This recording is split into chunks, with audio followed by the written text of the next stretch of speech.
What's up, everybody? Welcome back to another episode with the console woes. I just recorded a huge amount of stuff and then my thing wouldn't save the footage because I ran out of space. My gosh. One thing after another. Welcome back, everybody. How's it going? I hope you're having a good day. I wanted to start off with a little bit of a plan for you, just because I've been kind of all over the place. And in the last episode, we designed a tree farm, which is really sweet. And someone was asking about automatic block harvesting. We'll get to it. Don't worry. This is a manual one for now, just because we need one in this area, and we are going to make an automatic tree farm here coming up pretty soon. So the first thing I wanted to show you is just a couple of these little projects I've been working on in this area in between episodes. And then I think we're going to get working on this big mob farm over here, because it's one of my more popular builds, and it's just not working. So we got to make this thing work nice, because I know a bunch of you have built it in your own worlds, and I want to show you how to fix it. So first, let's just talk about a little bit of this biome enhancement idea I had. You can see these kind of cool little platforms. So there's these mounds underwater, and they're everywhere. There's these freaking mounds that are poking up out of the water. And I figured I would put a little platform on top, some foliage, custom tree. You can see it. It's working out pretty nicely. I think it, just pulls the theme from that island kind of into the other areas. And I really like it because sometimes when you're flying around, the game's taking a really hard time like loading the area. And those act as a nice little like visual marker, tell you where you are.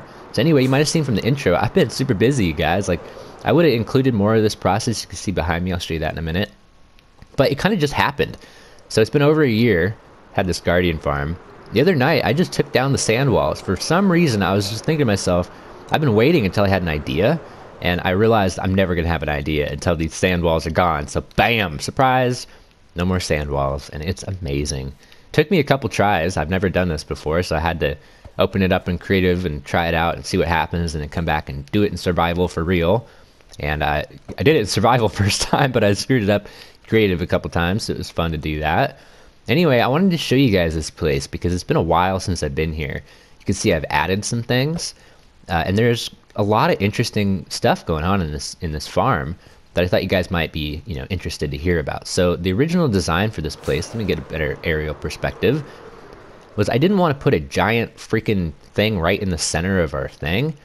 Giant thing in the thing. I didn't want to put a guardian farm right in the center of this area, because then it would mean that everything we built would have to be built around the farm. So instead of that, I decided to build a nice floating island for our storage, and put the farms off in the corner so they just are out of the way, and we could build stuff in the middle here, which is working out great. This thing is producing so many drops. Like, it's totally pointless to put a little thing in the middle here, because then we wouldn't be able to build in the middle. We would get enough drops anyway, and so I've just decided to kind of like compromise. All right, so we're getting well over 9,000 items per hour, even though this is a really ineffective layout, which is sweet. I mean, obviously, the reason these aren't very effective is because they have to fall for a really long time. But I really like it because we're just able to see guardians all the time in here. Like, wherever we're looking, we're always seeing guardians. It's just cool. I really like the way that this is designed to not be efficient, just be functional and fun to use. You know what I mean? Because you can see the stuff working. So anyway, we're getting well over 9,000 items per hour still. It's kind of crazy. And so I aligned everything on the ender chest. A couple ender chests, and put them into the item SV item filter, or item SV impulse SV item filter. A couple filters for each thing, and then they go down into this shulker packing module deal. Il Mango build, kind of the gold standard at this point. Works really well.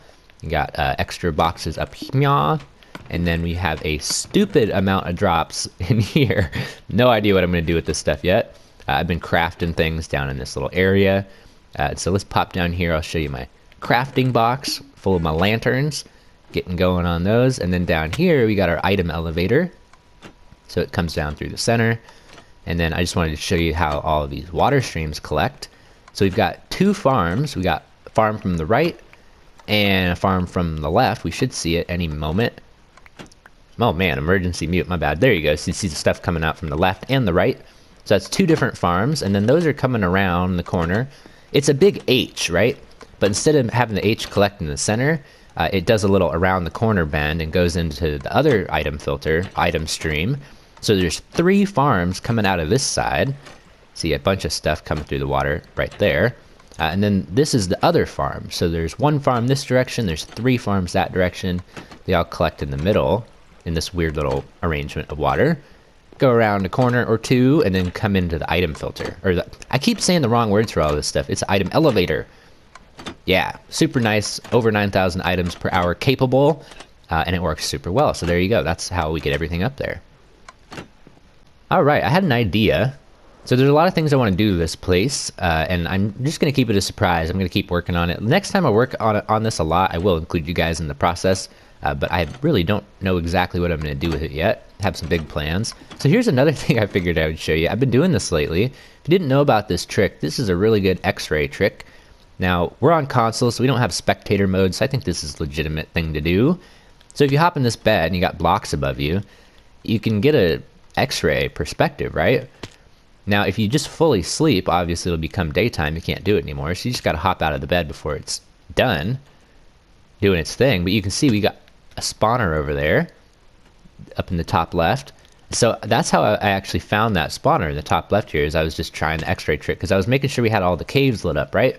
And we don't. We have tons of caves in the area that need to be lit, as you can see. Doesn't even matter, though. The Guardian Farm is producing so well. So anyway, I just wanted to show you that. It's a fun little way to do the X-ray trick. It works really well as long as it's nighttime. Can I fly? There we go. So let's go check out that spawner, because I just showed you that. I'll show you where it's hanging out, because I just found this the other day, and it was a pretty cool little find. I was like I said, I was just hopping down into that X-ray device to check if we had caves lit, and I was like, oh my god, there's a spawner like right over here. So we got a cave spider spawner under the water. Not sure what I'm going to do with that, but it's just such perfect placement. I figured I would clear it out and get it ready in case I had some kind of bright idea for an underwater spider farm. Anyway, so that's the Guardian Farm. Let's move on, because there's a couple other things I got to show you. I'm going to start working on this big mob farm project. Alright guys, classic example of how you should plan before you build. This is a mega derp. Mega derp. So, you can see we got another perimeter started. This is kind of like the initial area that I've laid out so far for a creeper farm. So let's just take a look down below us, and you can see we've got a creeper farm right there. And I've already showed that off. It's just a really simple design I found on YouTube that's temporary until we design our own. But mega derp action. So guys, plan out before you build stuff. I don't know how many times I've had to remind myself that after the fact, but a quarter of this area down here is a slime chunk. This corner of this diamond is a slime chunk. So we basically screwed ourselves. This whole farm is worthless almost, because we're not able to fill it up, in this whole area. So basically we're going to have to go up instead of side to side, which really sucks. It means we're going to increase our sub-chunk rating, or whatever you call that. Look at that. Man, water curtains are the best decision ever. You get so many ink sacs just hanging out in these places. Look at that. I've got 19 trying to record this clip. It's crazy. So anyway, quick little creeper farm down there, and it's actually cranking out pretty well because we've got it all cleared out up here, and there's pretty well lit up caves and stuff. But I want to design my own, and it really sucks because we're not going to be able to use a quarter of this thing because it's a slime chunk. So I'm just trying to get ideas of like what else we could put in here and how we could design a creeper farm that's like 3 angles of this and not a 4th. Yeah, super weird, but I've already popped down there, so I won't show you that today. But I just wanted to show you this awesome perimeter that we've started. It's looking very nice. Improvements. So anyway, super cool. I really like these 2 different projects. I figured we would snap them together in the same episode because they're really similar, taking down water curtains. And I apologize for not including you in more of the process, but kind of just happened. I was just working late at night, and I was just getting inspired to take down these walls. And I did it, and I'm so glad I did it because it just makes this place so much better. Okay, let's talk about what we're going to be doing today, because I'm very excited for this. So we're over here at the mob farm, and you can see that I've done crazy amounts of work on this place. I've ripped out almost everything that makes it a mob farm. There's almost nothing here that is going to stay here. The only things that are going to stay are the item elevator, the measurements, so where everything is, but none of these blocks are going to stay here. But the collection area is. Yeah, and then we just got the stuff going into here, into a classic item elevator. And so that stuff's all going to stay. This is going to stay here. This is going to stay here. But all of the stuff up there is all going to change. So that's what I want to try and bang out today, because I've been trying to figure out how we're going to do it. And I think I got a really good idea. So let's like get some materials together. And let's see if we can figure this out. And you know what? I haven't done it in forever. I haven't tried my shulker box thing, my shulker levitation device. This thing is so useless and broken and does barely ever works. You gotta wait forever, but it's still really fun. Oh, anyway. So yeah, like I said, I'm gonna get some materials together, figure out how I'm gonna actually start building on this thing, and I'll be RB. Oh, what? I just got a trophy. You guys can't see that, I don't think. I just got a trophy. I just got the Levitate by Shulker trophy. Hold on a minute. There are trophies that we need to unlock? I did not realize. I'm gonna have to look at those. Ooh. Okay, somehow I just got Levitate 50 blocks vertically with the Shulker, and so I think what's happened is as long as you're flying, it's like counting it. So when I flew up, it counted it. That's really crazy. I just got a achievement I had no idea was even a thing. So I just looked at them, and there's a bunch more we can do. So that's definitely something we'll do here coming up, is get all the new achievements that I've missed out on. That's fun. Man, I didn't realize. Okay, sometime later, guys. I'm down here on one of the platforms up at the top here, and I think I've come up with a much better system for this. You can see we got a trapdoor that's activated underneath the block with redstone on it, and I think that this is going to be a lot more reliable because there's an issue here with observers going into other observers like sequenced together. Excuse me, and it makes these like weird double pulses and stuff, and it creates signals that is not good for the water buckets. It's like I don't really know exactly what's going on, but I'm pretty sure it's because there are multiple observers sequenced together and they're creating multiple updates at a time or something weird like that. So if you do it where you're leaving a space and you're leaving it up to something else to activate it, you know, saying this, I feel like powered rails would work just as well, or maybe even better, because it wouldn't be something opening and stuff. You could totally use powered rails for that. I just realized. Anyway, I think this is what I'm going to go with because I got all the materials on me. So we got our dispenser and trapdoor, and it's just going to sequence down. So I'm going to do all of that. It's getting kind of late for me, so I'm probably going to continue this into tomorrow's and try and get all the redstone to this sorted out, and I'll show you how I'm going to do the timing circuit. Kind of similar to some other stuff we're doing recently. And yeah, it should be pretty interesting. And I think the big amount of work is going to be tearing all this stuff out and putting sandstone in its place. Oh man, it's going to take a long time.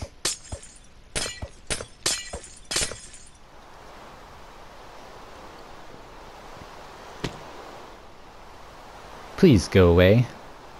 One of the best features of this farm, hands down, quintessential activity daily.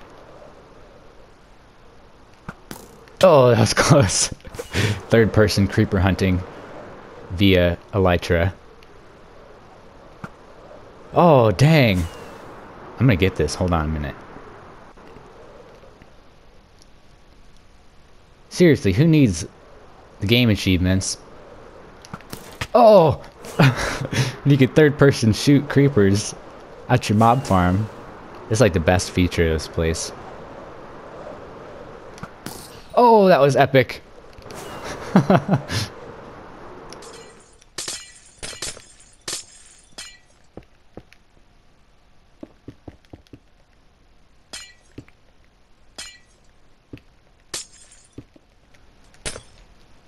Okay, guys, top 3 most top 3 hashtag prank wars compilation hot knife challenge gone wrong.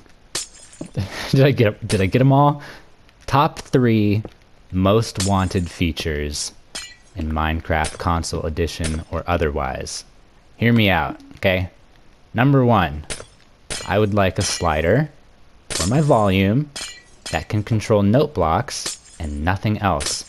Please and thank you very well. 4J, thank you very much for adding that. Thank you very much. 2, dual freaking wielding. Yeah. And number 3, most prank compilation top 5 most requested feature in Minecraft console edition is expandable maps. Build so many cool things in the world. By the way, look at this platform. It's looking pretty nice. build so many cool things in this world. And I wish that we could make some custom maps that were more zoomed in so we could see it all. And maybe some more zoomed out maps and stuff as well, because we only have the one kind. And it doesn't seem like a big change, but I just think for like immersion purposes and having a map for each individual little area that you can see your progress in, man, it's just such a, like I said, an immersive thing. I think that, again, it would really increase my enjoyment with the game.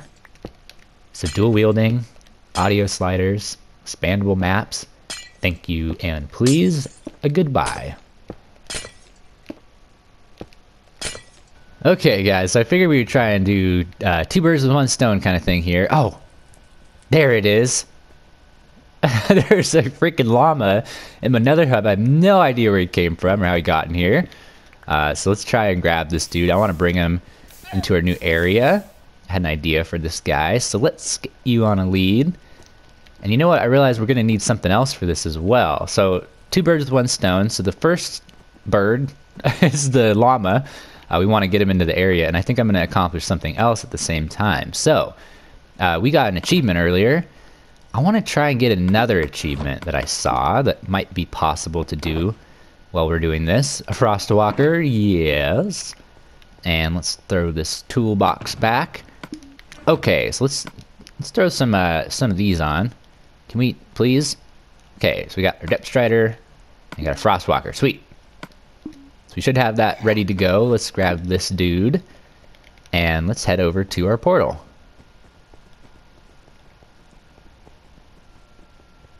This is so derpy.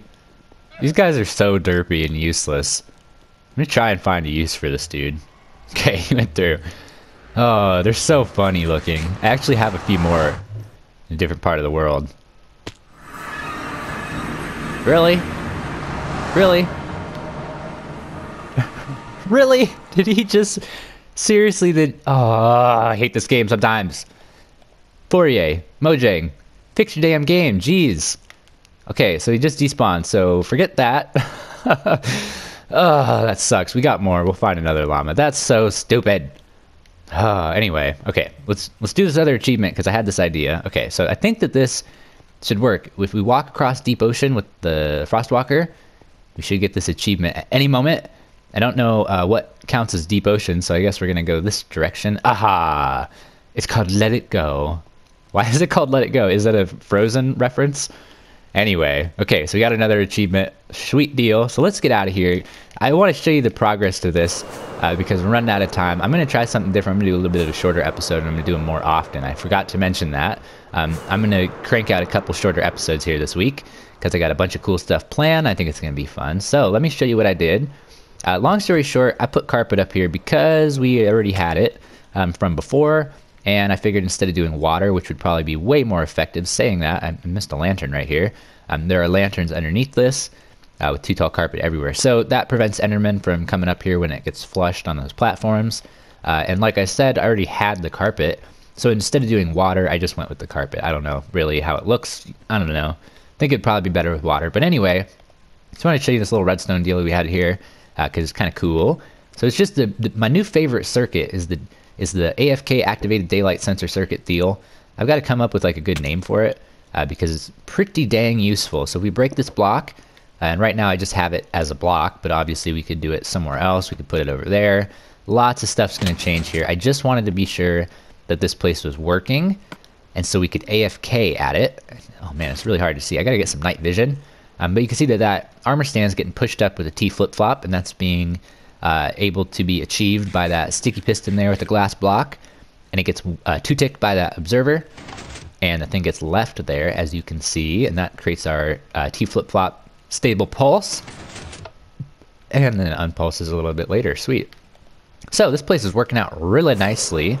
I've got a couple of shulker boxes full of gunpowder from it so far since yesterday. It's kind of crazy. I AFK'd for like, I don't even know, like 3 or 4 hours maybe. I don't even know how long it was, but it was crazy good, and I got a bunch of gunpowder, working on a bunch more. Amazing. Look at these freaking glitchy items. What is this about? Did I pick that up? No, it looked like I picked it up for a second.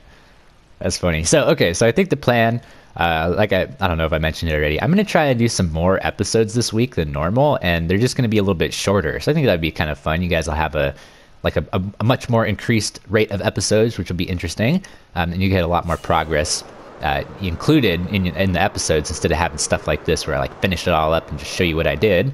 I will actually be able to do some stuff together because I've just been playing this game a whole lot this week, and I think it's going to be kind of fun. So anyway, the plan is the next episode, I think I'm going to leave this on hold for a while because I'm waiting for inspiration until I can figure out how to put this AFK platform somewhere else, and then I'll maybe tweak some stuff about this place and really polish it up. But for now, it's working, and that's all we really need it to do at the moment. So the next episode, what I'm going to go work on now, I'm going to try and get this one out to you guys, is the witch huts. You can see I did a tutorial for 5x7 design because I'm a total derp, and so I'm going to do a 7x9 one and then build it up in survival. Hopefully next episode, so stay tuned. That's doing it for me for today. Have a really good day. I'll see you in the next one. Bye-bye.